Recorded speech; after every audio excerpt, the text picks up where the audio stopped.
dari orang-orang dekat beliau bahwa izinkan beliau, motonya adalah persatuan. Padahal nggak mungkin lah mempersatukan malaikat sama setan. Itu nggak mungkin itulah. Nggak mungkin orang yang memperbaiki bangsa ini disatukan dengan orang yang mau merampok bangsa ini. Tapi pada kesempatan ini saya ingin mengucapkan selamat kepada Bapak Jokowi yang bisa merusak negeri ini sangat luar biasa. Tadi saya diminta menyimpulkan, tapi menyimpulkan 3 orang jago susah sekali, tapi gampang juga. Jangan, biasanya merumuskan. Ya. Merumuskan tapi biasanya menjerumuskan, nanti disalahkan.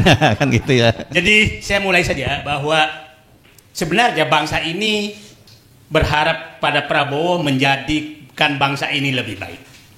Dan sepertinya itu masih di awang-awang, kira-kira itu yang pertama. Tadi Bu Siti Zuhro sudah menyampaikan bahwa Pak Prabowo sebenarnya punya modal, yaitu nasionalisme, patriotisme. Malah saya menyatakan ultranasionalis. Itu saya menyatakan demikian, dia punya modal, modal sangat kuat untuk memperbaiki bangsa. Problemnya adalah tadi adalah satu, bahwa dia membuat kabinetnya seakan-akan kabinet persatuan, padahal isinya persekongkolan. Ya kira-kira itu penyebab utamanya, sehingga terlihat akhir-akhir ini persekongkolan itu mulai terbuka seperti yang dikatakan Pak Ginting tadi, mulai terbuka musuh dalam selimut, karena ternyata bukan persatuan tapi persekongkolan. Nah, selalu kita mendengarkan itu dari orang-orang dekat beliau bahwa izinkan beliau, motonya adalah persatuan. Padahal nggak mungkin lah mempersatukan malaikat sama setan. Itu nggak mungkin itulah. Nggak mungkin orang yang memperbaiki bangsa ini disatukan dengan orang yang mau merampok bangsa ini. Nggak mungkin. Jadi Pak Prabowo harus kembali bahwa yang dipersatukan itu adalah orang yang harus memperbaiki bangsa, bukan yang merampok bangsa. Nah, yang kedua tadi bahwa harus menjadi lebih baik. Tapi faktanya bahwa Pak Prabowo, kita tahu bahwa puncak kerusakan bangsa sejak deformasi, bukan reformasi lagi seperti yang dikatakan tadi, bahwa deformasi. Tapi namanya reformasi, padahal deformasi. Puncak deformasi 10 tahun terakhir yang dilakukan oleh Pak Jokowi. Pak Sudirman Said sudah menyatakan bahwa kehancuran hampir seluruh lembaga negara itu dilakukan oleh Joko Widodo. Tadi Ibu Siti Zuhro yang menyatakan birokrat hancur lebur sampai tingkat desa. Ya, abdesi dibentuk untuk politik, gimana nggak hancur? Ya kan, dikasih uang oligarki sebagai penopang uang abdesi, gimana nggak hancur? Jadi kerusakan dilakukan, dan temanya Pak Prabowo adalah keberlanjutan. Artinya apa yang mau dilakukan oleh Jokowi 10 tahun mau dilanjutkan. Dan itu dibuktikan dengan orang-orang yang geng Solo dilanjutkan di hampir semua sektor. Di kabinet geng Solo, di keamanan geng Solo. Ya Panglima TNI itu bekas komandan Kodim waktu di Solo. Sigit Kapolres. Nah, mungkin kalau lama-lama lagi kalau Gibran naik, Kapolsek yang naik jadi Kapolri, Kapolsek Solo itu kan. Nah, kalau Jan Etes yang naik mungkin apa? Nah, Babinsa Solo yang naik jadi Kapolri. Babin Kaptimas. Nah, jadi rakyat ingin perbaikan, tapi Prabowo mengambil jalan keberlanjutan terhadap kerusakan yang termasuk program-programnya yang masih banyak yang berlanjut. Nah, itu saya pikir. Nah, sekarang jadi tadi sudah diusulkan bagaimana perbaikan. Satu, hentikan keberlanjutan, karena keberlanjutan yang Bapak bawa itu adalah kehancuran. Keberlanjutan yang Bapak mau lanjutkan itu adalah menurut rakyat adalah kehancuran. Jadi kalau Pak Prabowo masih berpedoman dengan geng Solo, maka publik harus pasti akan melihat bahwa ini membahayakan bangsa ke depan. Nah, kita lihatlah kemarin waktu tanggal 25 sampai 27 itu menurut saya itu demonya agak murni loh, nggak ada sama sekali. Itu betul-betul suara rakyat yang yang disuarakan. 27 baru kejadian penunggang masuk. 28 Pak Presiden akan memanggil geng Solo yang disilakan Pak Ginting tadi, bekas-bekas pejabat Solo, Panglima TNI dan Kapolri ke Hambalang. Setelah itu mereka semua bicarakan. Apakah malah eskalasi naik?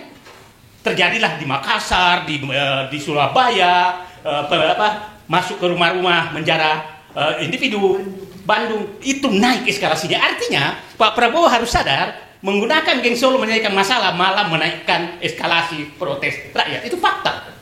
Nah, setelah itu sidang kabinet kan, Sapri Samsudin yang ditugaskan untuk berpidato, dan itu di luar sama sekali tata kelembagaan, kan harusnya Menko Polhukam. Menko Polhukam. Nah, yang bicara tapi yang ditunjuk adalah Sapri Samsudin. Akhirnya setelah itu meredakan. Apa analisis kita sebagai pemikir? Artinya masyarakat tidak suka geng Solo. Masyarakat juga tidak suka politisi yang mengendalikan negara sekarang. Karena Sapri Samsudin itu bukan politisi. Artinya zakon kabinet itu dibutuhkan. Jadi maksud saya, pelajaran 2 minggu ini bagi Presiden Prabowo dan bangsa Indonesia melihat dinamika ini sangat jelas.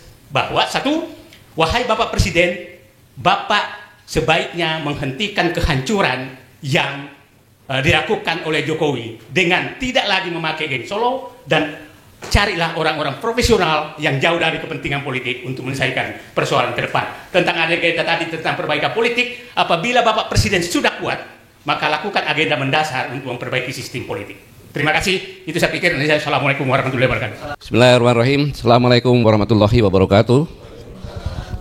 Selamat sore, salam sejahtera. Para panelis, Prof. Dewi dan Pak Slamet Ginting serta Dr. Mulyadi yang jadi gongnya di sini. Gitu. Tapi saudara-saudaraku semangsa tanah air dan pemirsa semuanya, saya mengajak kita bersama-sama memuji kebesaran Allah Subhanahu Wa Taala, Tuhan yang Maha Esa, yang dengan segala kuasa dan anugerahnya telah memberikan kami semangat tak kenal menyerah. Dan saya juga mengajak kita semua yang melihat ini bersyukur bahwa kita di dunia ini tidak jadikan sebagai seekor anjing. Kita perlu bersyukur ini. Tetapi sebagai seorang manusia dengan segala kelengkapan ciptaannya, baik dalam bentuk tubuh yang sempurna maupun nalar nurani dan kehendak kita. Disinilah kita sebagai manusia bersama-sama menggunakan nalar dan nurani serta kehendak kita untuk menyelamatkan negeri ini yang tidak dalam keadaan baik-baik saja. Dan sebelumnya saya sampaikan bahwa menyikapi kondisi terakhir sejak peristiwa 25 sampai dengan terakhir, Koalisi Aksi Menyelamatkan Indonesia tidak diam-diam saja. Tapi seperti biasa kami belanja makalah dan diskusi sudah dilakukan sejak hari Rabu. Saya terima kasih Dr. Antoni Budiawan, Bapak Gede Sandra STMSE Ekonomi PB, kemudian Bapak Agus Susri Ardiansah Serikat Tani Indonesia, Bapak Reza Indragiri Ameril pakar psikologi forensik, dan Profesor Sigit Rohadi Guru Besar Sosiolog UNAS, dan Profesor Husni Umar Sosiologi Politik. Dan hari Kamisnya Ibu Fitri Santi PhD, Dr. Ubaidillah Badrun, Kandidat Dr. Gedesiana, Dr. Tengku Sahrul, Kombes Pol Purnawan Alfon Lemau, dan Dr. Hendrajit telah berbicara cukup banyak dari berbagai basic ilmu. Dan yang terakhir, barusan sama-sama kita menyaksikan Profesor Siti Zuhro, Dr. Mulyadi, dan wartawan senior, pengamat militer yang luar biasa, Bapak Slamet Ginting. Saya sedikit agak mengupas, tapi singkat-singkat saja, bahwa kondisi ekonomi kita sedang terpuruk sebenarnya. Dengan kejadian yang kemarin, masyarakat yang marah, dengan aksi belakang ini akan menyusul krisis moneter kalau kita tidak hati-hati. Finansial kita sudah masuk, finansial. Karena memang penerimaan negara kita hanya 8,5% dari PDB. Dan aksi ini murni dari dalam negeri, karena itu hanya kemarahan pabrik yang sudah rentetannya panjang. Dan sejak tanggal 18 Agustus di Jogja, kami sudah menceritakan ini semuanya, di mana semua dilakukan, kemarahan-kemarahan pabrik dibuat oleh kabinet terima kasih, yang intinya pembusukan terhadap presiden, seolah kebijakan semua itu adalah presiden. Dan kemarin hanya puncaknya saja itu, yang saya katakan bahwa apa yang dilakukan oleh Menteri Keuangan dengan pemangkasan dana daerah sampai 24% dan selama 10 tahun paling rendah, ini akan menyebabkan bom waktu, muncullah Pati, Bone dan sebagainya. Jadi bukan salah pemerintah daerah sebenarnya, tapi ini memang ya gimana pemerintah daerah untuk bayar gaji nggak bisa, yang dia punya cuma menaikkan pajak PBB dan retribusi. Kemudian kenapa marah? Karena gini rasio sangat tinggi. Ini di Indonesia kan 3,8, tapi di Jakarta 4 loh itu. Rasionya tinggi. Jadi itu mudah terbakar. Di Bandung kan juga mudah terbakar karena ketimpangan ini. Kemudian juga kita telah menerapkan apa yang dikatakan Prof tadi, bahwa kita ini sudah beliau ikut demonstrasi, diharapkan lebih baik, tapi justru kebalikannya lebih buruk ya. Karena kita sudah melaksanakan kebijakan neoliberalisme selama 20 tahun. Mungkin waktu itu kamu buat undang-undang yang neoliberalisme, ya kan? Atau tidak saya suntik dana sehingga tambah krisis berlanjut. Bisa jadi juga seperti itu. Dan kemudian yang menyedihkan lagi bahwa perbankan itu kredit 85% itu untuk pengusaha besar. UMKM cuma sekitar 15%. Ini yang membuatkan ini. Kemudian yang membuat ekonomi tidak jalan lagi karena bank harus membeli surat hutang ke negara. Seharusnya bank ini kan untuk pembisnis, sehingga ekonomi tidak berjalan. Dan yang lebih menyakitkan lagi, 10% orang terkaya itu menguasai 49% kekayaan yang ada. Dan sisanya 90% untuk rakyat. Jadi kita lebih neoliberalisme dari Amerika yang hanya 47%. Bayangin kita, negara hebat kan kita kan? Ini. Sehingga ya ekonomi kita seperti ini. Apalagi kalau kita bicara tentang masalah tanah dan sebagainya, PSN dan sebagainya, ini sangat menyakitkan. Apalagi kalau kita bicara masalah pertanian, saya pesimis bisa swasembada pangan. Karena petani kita ini kebanyakan buruh tani. Kalau itu bukan buruh tani, dia punya setengah hektar. Padahal logika berpikirnya untuk bisa petani yang hidup itu minimal 2 hektar. Dan pupuk, kita petani diberikan pupuk. Tetapi pemerintah membiarkan pupuk itu beredar. Maka pertanian dengan perkebunan yang bersebelahan. Dan perkebunan lebih kuat. Maka subsidi tani ini diambil oleh perkebunan. Ini yang harusnya kita kawal untuk menyelamatkan petani. Selanjutnya, yang menyedihkan petani gurem adalah petani yang tidak punya tanah sama sekali, buruh tani, adalah 3 juta kepala keluarga. Bukan 3 juta jiwa, tapi 3 juta kepala keluarga. Inilah yang seharusnya menjadi perhatian, tetapi saya menginjak ke orang yang mengatakan amuk massa. Jadi kalau amuk massa, itu adalah kambing hitam bahwa massa yang mengamuk. Iya dok? Kan gitu. Tapi kalau massa yang marah, itu ada 2 sebabnya. Massa sendiri punya sebab, pemerintah juga punya sebab. Harusnya objektif seperti itu. Kalau tidak disebut amuk massa, ya pantas mengeluarkan kebijakan represif tugas ini.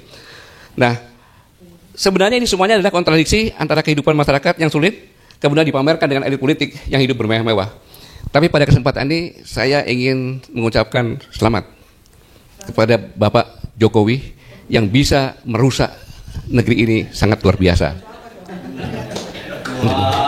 Iya.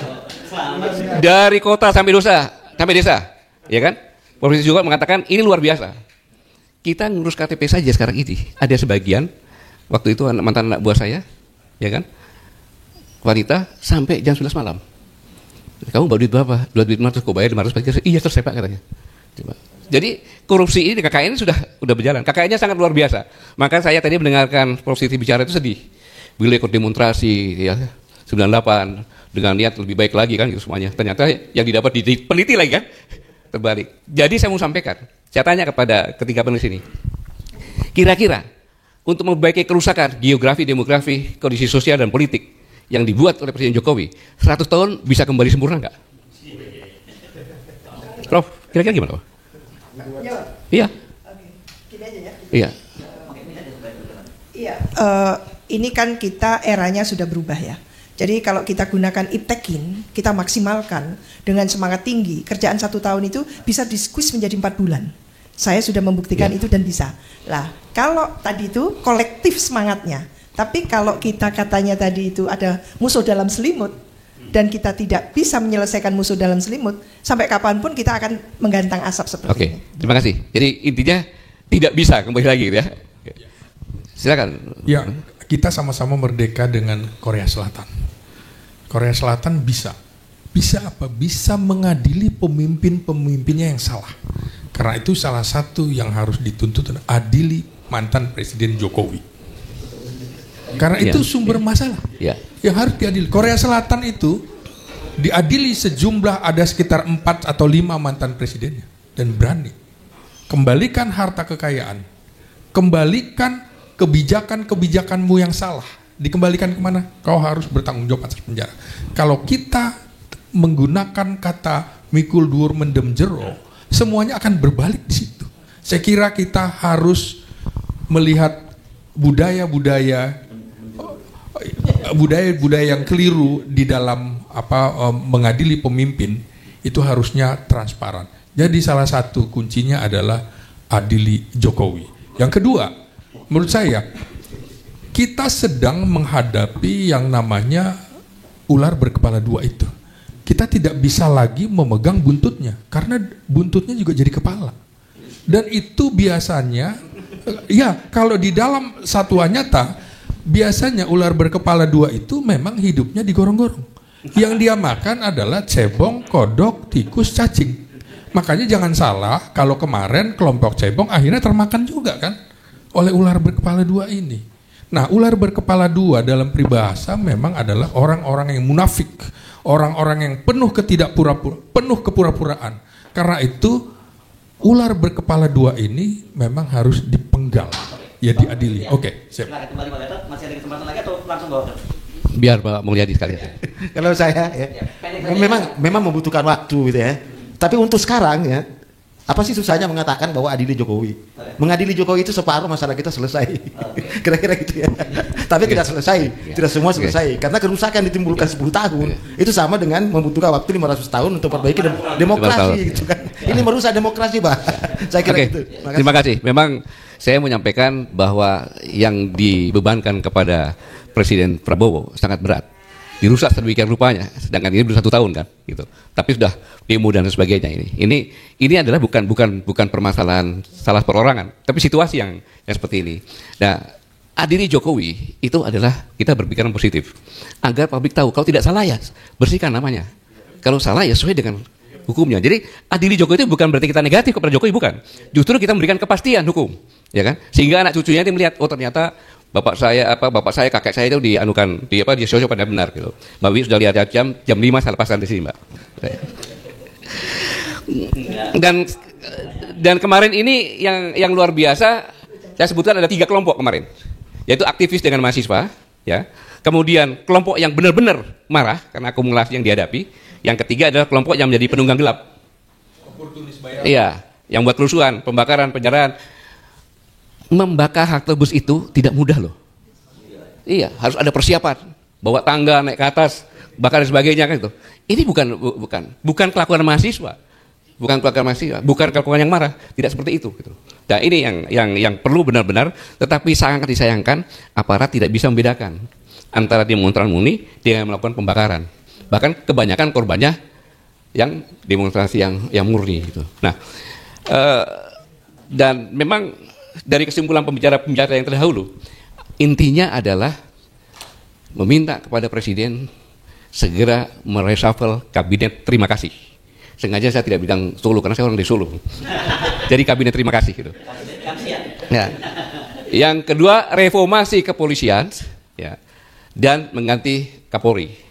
Dan yang ketiga adalah kembalikan independen dari KPK sehingga kita bisa menekan. Itu intinya.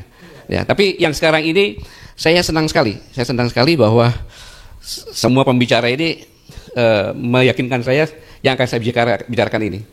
Pak Wi tadi bahwa tolok ukur dari reformasi itu adalah harusnya pelayanan publik lebih baik.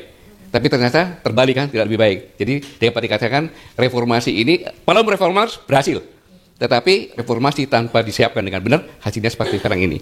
Kemudian sekarang terbelah-belah masyarakat. Bahkan aparat keamanan, tangan kanan dan tangan kiri Presiden, itu tidak akur dengan tadi katakan. Ya, mana ada sama-sama pejabat kok saling menjelekkan. Gitu. Tadi yang anggota Kapolri tadi, dia tidak punya salah apa-apa, nganterin disabel kan. Lagi di warung, dicekek, terus disebutkan provokator. Kemudian anggota Intel juga.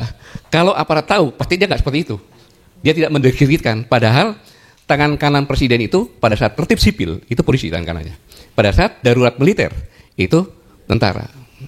Ini yang perpecahan. Ini perlu saya sampaikan karena konflik ini sangat berbahaya. Bukan hanya masyarakat saja yang berkonflik, tetapi sudah sampai dengan kepada aparat yang berkonflik. Ini sangat berbahaya. Maka saya ingin mengingatkan bahwa konseven mengatakan bahwa ada banyak cara sebuah negara bisa mati.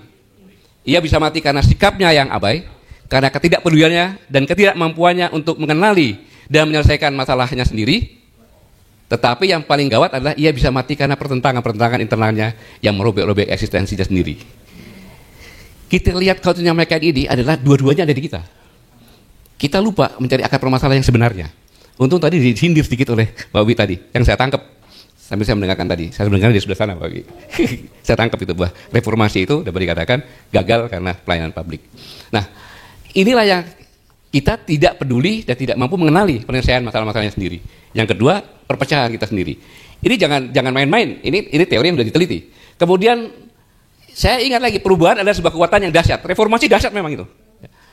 Yang sebaiknya direncanakan, dikelola, atau ia akan menjadi kontraproduktif, bahkan berujung kegagalan. Jadi sekarang ini, emosi semuanya pokoknya ganti presiden segala macam kan, tapi abis itu ditinggalkan. Di ruang DPR nggak diawasi. Akhirnya undang-undangnya seperti itu. Gitu.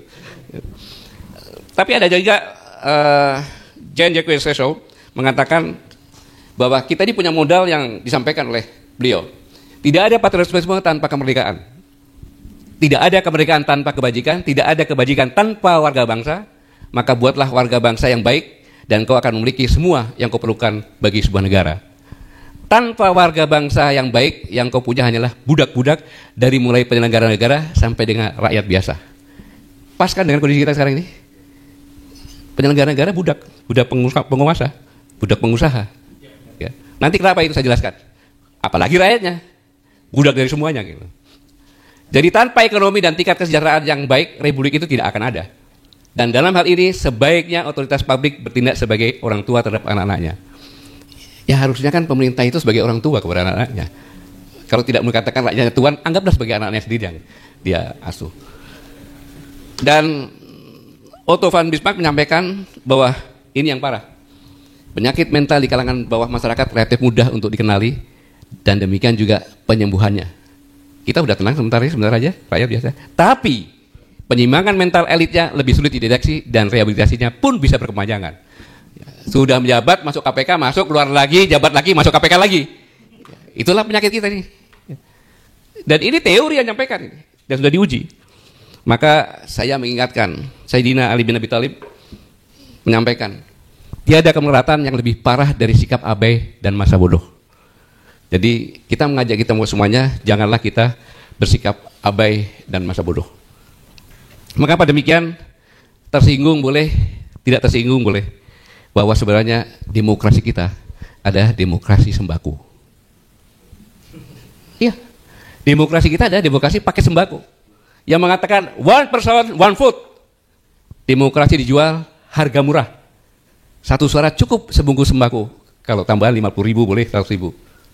Masa depan bangsa ini jadi taruhan. Jadi jangan marah sama anggota DPR. Jangan marah dengan wali-wali seperti itu. Wong dia bisa jadi dari sembako kok. Memang terdengar indah teori ini, one person one vote, tapi mengabaikan realitas bahwa mayoritas pemilih kita masih bisa dibeli dengan paket sembako seharga 100.000. Kita tidak membangun sistem politik berdasarkan asumsi idealis tentang educate for, tapi di negara yang sebagian besar rakyatnya masih khawatir besok mau makan apa, ya kasih sembako ya terima duluan aja, kalau dia besok makan apa nggak jelas. Maka saudara-saudara sekalian, ketika Indonesia sedang marah, hasil demokrasi yang mengecewakan, mungkin inilah saatnya kita berani mempertanyakan ya, asumsi fundamental kita tentang bagaimana seharusnya keputusan politik dibuat di negeri ini. Kalau kita tidak berubah ini, ya berubah nggak akan berubah. Wong yang menguasai negara ini hanya ketua partai saja, ditambah lagi telah ketua Mahkamah Agung, Mahkamah Konstitusi, ya, presiden, wakil presiden selesai. Terus apa sebenarnya tujuan dari sistem politik yang baik? Jadi tujuannya bukan untuk memenuhi idealisme teoritis tentang quality atau freedom, bukan untuk membuat semua orang merasa diwakili atau berpartisipasi, tapi tujuannya adalah sistem politik yang baik adalah menghasilkan keputusan kolektif terbaik untuk kesejahteraan dan jangka panjang masyarakatnya. Ini tujuannya sebenarnya. Inilah yang seharusnya kalau benar-benar kita sepakat dengan definisi ini, maka pertanyaan berikutnya apakah ketika sistem demokrasi bisa dibajak dengan modal berapa miliar rupiah untuk membeli jutaan suara, apakah itu masih demokrasi? Pak Mulyadi? Jelas jawabannya tidak ya Pak Mulyadi ya? Semua suara memiliki kualitas informasi dan pertimbangan yang sama. Masa seorang Profesor Siti Suro, maaf, dalam voting itu sama dengan orang yang sedikit gila tapi belum masuk rumah sakit bisa memilih? Loh, buktinya gitu kan? Atau minimal karena lihat merah, kuning, biru, ya, dengan paket sembako kita pilih itu. Seorang profesor, seorang doktor, gamanya. Terus entah apa kalau seperti ini. Ini sebenarnya yang dapat dikatakan kalau menurut bahasanya Mbak Bi tadi, wong pinter lan wong edat, ya kan? Suaranya podo wae. Ini realisme sebenarnya. Kualitas keputusan tidak bisa dihasilkan dari kuantitas suara, tapi mempertimbangkan kualitas pemikiran dan semua yang dibalik suara itu seharusnya. Di pemilu terakhir di tempat-tempat miskin itu antara 50 sampai 150. Antara 50 sampai 150. Karena mereka sebagian belum tahu besok mau makan apa. Bayangkan. Plus janji-janji kosong tentunya kan. 50 plus janji-janji kosong. Nah, maka ketika sistem demokrasi bisa dibaca dengan model tersebut, maka plutokrasi yang menang adalah yang punya uang paling banyak untuk membeli suara rakyat miskin. Uang banyak dari mana? Dari pengusaha. Biasa bupati DPR itu ke daerah mendekati pengusaha, pinjam uang atau transaksional dengan jabatannya akan diambil. Ini yang terjadi. Jadi kalau anggota DPR yang kemarin dicopot seperti itu, ya itu dari hasil sembako gimana? Terus pertanyaan yang lebih tragis lagi, siapa yang harus menertibkan sistem ini? KPU. KPU itu kan anggota pilihannya melakukan dialog politik, ya kan? KPU dipilih melalui dialog politik loh. Bawaslu dari pemerintah juga, iya, Bawaslu di pemerintah juga anggarannya. Maka tergantung pada pemerintah. Polisi atasannya adalah produk politik yang sama.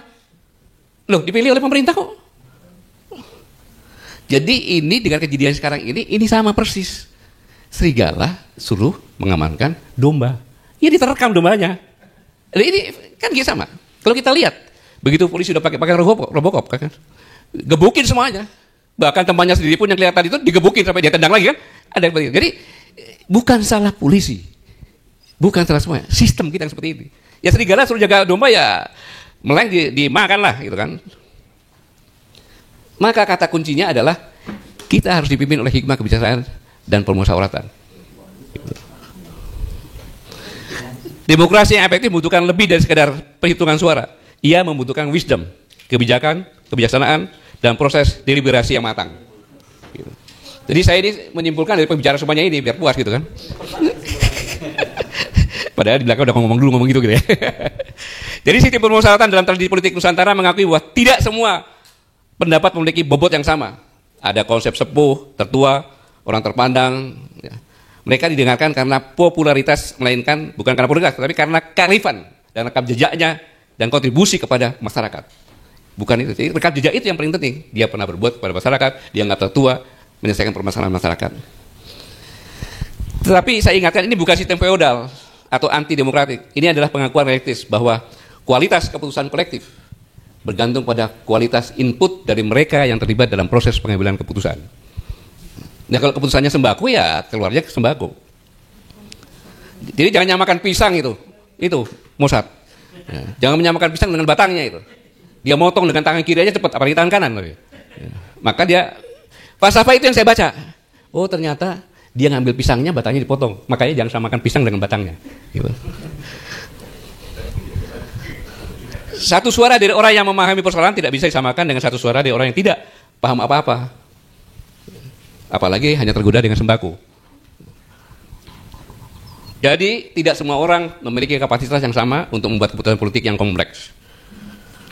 Contohnya gini, apakah kita akan membiarkan suara untuk menentukan suatu obat yang diperlukan oleh masyarakat dengan sistem voting? Tentu tidak dong. Tentu kita mempercayakan dokter yang ahli dan farmakologi yang bagus kan gitu, yang berkualitas. Lalu apa alternatif kita butuhkan adalah demokrasi berkapasitas sistem yang tetap demokratik tetapi mengakui bahwa partisipasi politik yang berkualitas membutuhkan persyaratan tertentu. Terserah apapun juga nanti.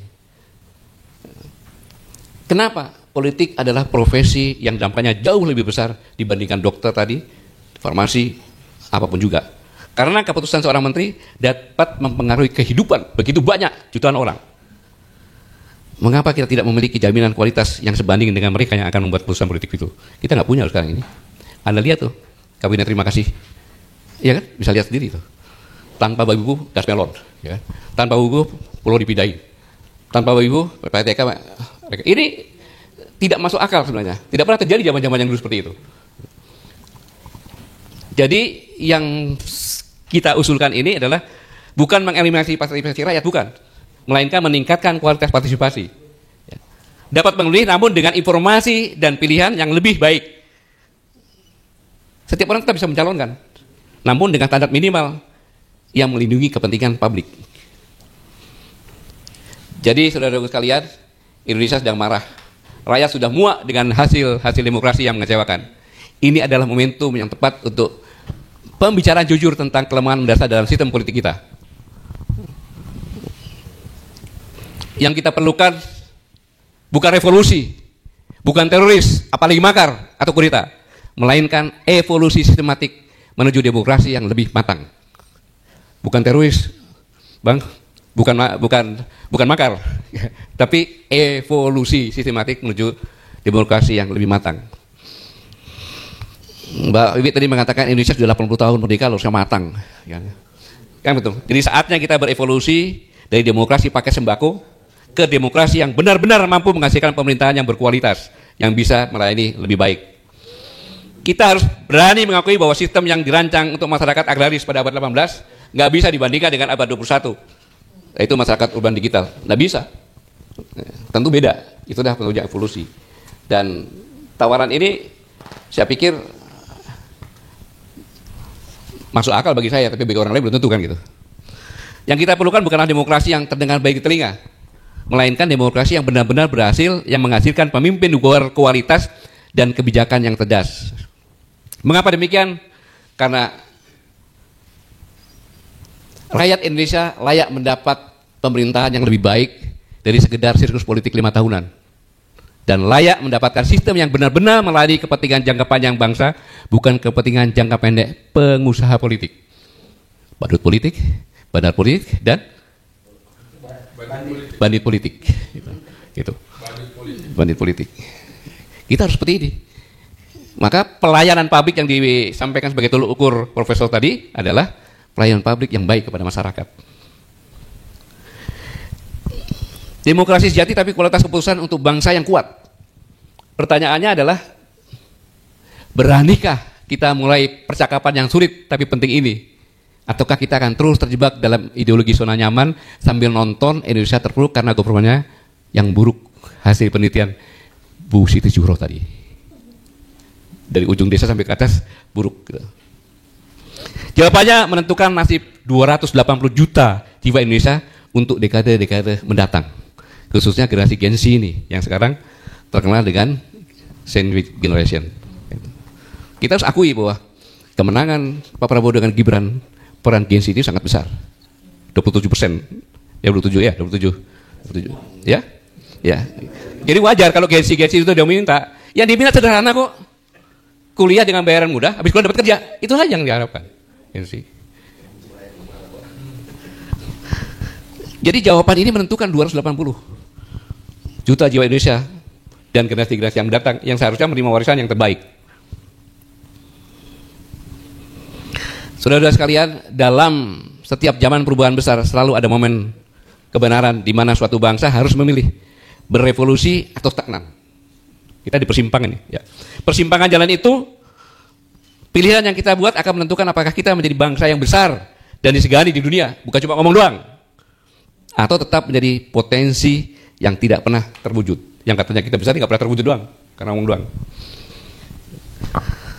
Maka saya himbau kepada generasi muda kalian jangan diam. Kalian jangan menjadi generasi yang dibungkam oleh algoritma distraksi digital. Kalian pewaris republik ini. Kedaulatan tidak akan bertahan jika kalian diam. Keadilan tidak akan datang jika kalian menunggu. Jadi jangan menunggu. Misalnya bangkit atau kalian punah. Bangkit atau kalian punah. Jadi saya ulangi, generasi jangan bungkam oleh algoritma dan distraksi digital. Kalian adalah pewaris republik ini. Kedaulatan tidak akan bertahan jika kalian diam. Keadilan tidak akan datang jika kalian menunggu. Ini penting maka gunakan kecerdasanmu, gunakan nuranimu, dan gunakan keberanianmu untuk menolak segala bentuk penindasan yang dibungkus pembangunan. Dalam kesempatan ini, saya menghimbau kepada segenap guru-guru besar di seluruh sivitas akademika dimanapun berada. Mari kita adakan kajian yang saya sampaikan ini dengan berbagai disiplin ilmu yang masing-masing ada di universitas, fakultas, agar bisa memberikan masukan kepada pemerintah dan seluruh rakyat evolusi yang terbaik, yang tepat dengan budaya dan tradisi terlebih sejarah panjang Nusantara, sehingga kita bisa menemukan rumusan evolusi yang jati diri Indonesia yang sebenarnya. Itulah demokrasi yang kita cari untuk melindungi bangsa ini. Saya hanya menyampaikan selamat berjuang saudara-saudaraku semuanya. Semoga Tuhan Yang Maha Esa membimbing kita semuanya, mempersatukan kita dalam langkah perjuangan menyelamatkan negara kesatuan Republik Indonesia yang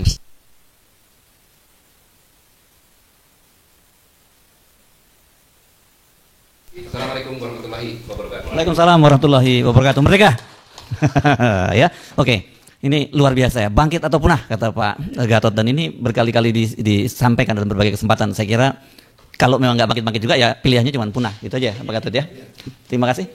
Sudah diingatkan ya, dengan kondisi yang sekarang ini kan. Ya. Jadi kalau kita diam, ya kita tinggal generasi yang kita ke depan seperti ini tapi nggak akan sampai-sampai. Ya. Dan kita menuju ke arah punah ini. Dan tidak sadar kita sudah mulai membusuk sebetulnya situasinya ya. Kan bangsa yang akan hilang itu adalah bangsa yang dia tidak tahu permasalahan dasarnya apa. Ya. Kemudian bangsa yang terpecah belah. Ya. Ada semua di kita ini kan. Maka perlu kita bangkit, ya ingatkan semuanya. Baik, terima kasih Pak Gatot Nurmantio. Ini sekaligus menutup sesi yang kita gelar 5 sesi diskusi dan selama dilaksanakan selama 3 hari berturut-turut ya, yang dilakukan oleh seri diskusi yang mudah-mudahan ini adalah sumbangsih dari Koalisi Aksi Menyelamatkan Indonesia sesuai dengan namanya. Tujuan dari koalisi ini adalah untuk menyelamatkan Indonesia. Saya kira itu ya, tidak ada kepentingan lain kecuali itu ya. Kita tidak mencari posisi. Ya. Jadi kami tidak mencari posisi. Ya. Tapi kita berpikir kontribusi apa yang bisa kita berikan untuk negara dan bangsa ini.